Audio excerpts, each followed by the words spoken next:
Freemason Bible. Totally demonic. So I got on eBay and got myself a Masonic King James Bible. There's a Freemason insignia on the front. But what really shocked me the first time I picked this up, sun god, Ra, Amen. But they do feature Egyptian gods and goddesses, which is kind of interesting because, you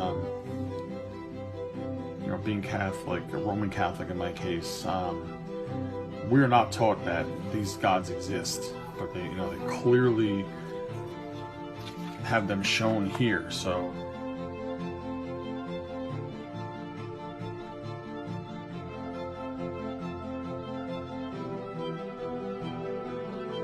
now just go to the pictures in the back.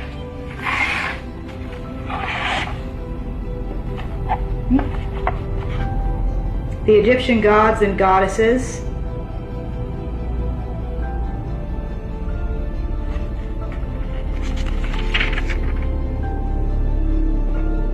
More Egyptian gods and goddesses. Babylonian crap mixed in here. I thought this was interesting. The soul revisiting the body. Ani was rich enough to have a really awesome Book of the Dead, I guess. There's an obelisk. Well, that was Osiris's penis.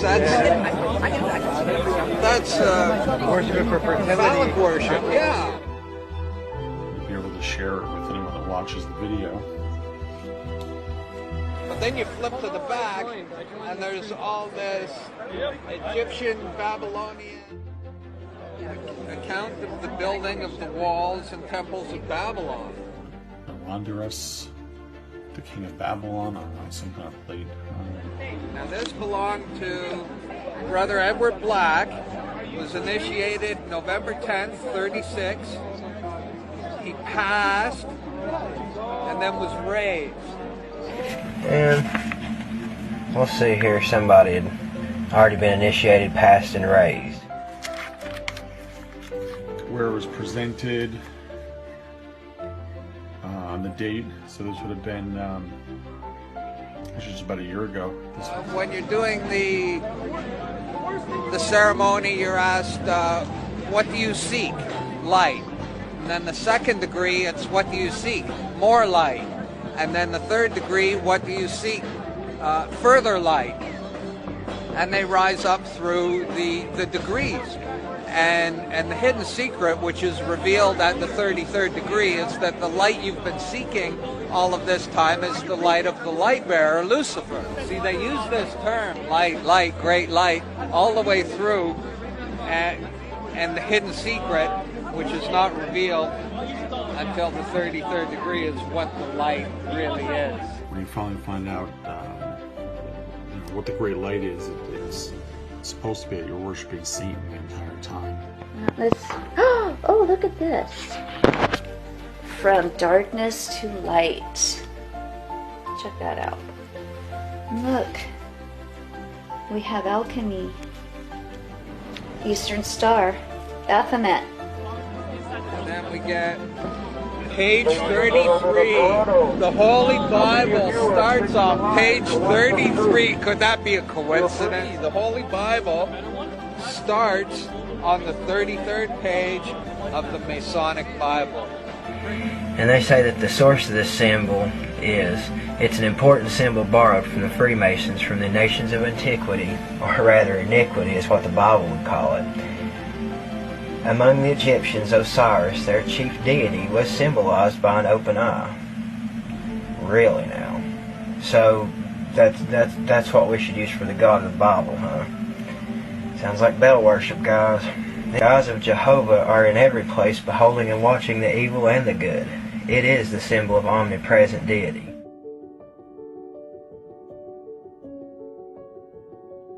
He who introduces light into the lodge must be a worthy man and experienced in the craft.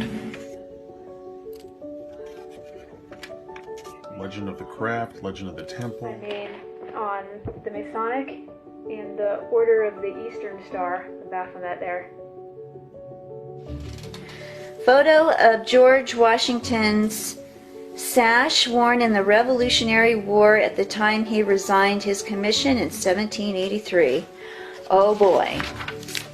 The building of Solomon's Temple. Oh look, this is George Washington's Masonic apron. Oh, look at that. George Washington. Okay. Oop, Thomas Jefferson. James Madison. Check it out. James Monroe. Andrew Jackson. Here you have Masonic presidents of our country. Masonic presidents. I'll zoom in here so you can read a little bit better. George Washington, Mason. Thomas Jefferson, James Madison, James Monroe, Andrew Jackson, James Knox Polk, James Buchanan, Andrew Johnson, James Garfield, William McKinley, Theodore Roosevelt, William Howard Taft, Warren Gamaliel Harding, Franklin Delano Roosevelt, Harry S. Truman, Gerald Ford, the fatherhood of God, the brotherhood of man. There you have George Washington with a nice all-seeing eye radiating down over the White House. Nice imagery there. The white apron there is made of lamb's wool, and it symbolizes the veil that veils the Holy of Holies from the God of Masonry, which is right directly behind the veil. Excuse me there, I have to point there. That's the God of Masonry. You see the square, you see the compass, you know, this thing here, right there, the G in the middle, does not stand for God. It does not stand for geometry. It stands for generativity. It is a sex symbol. Okay?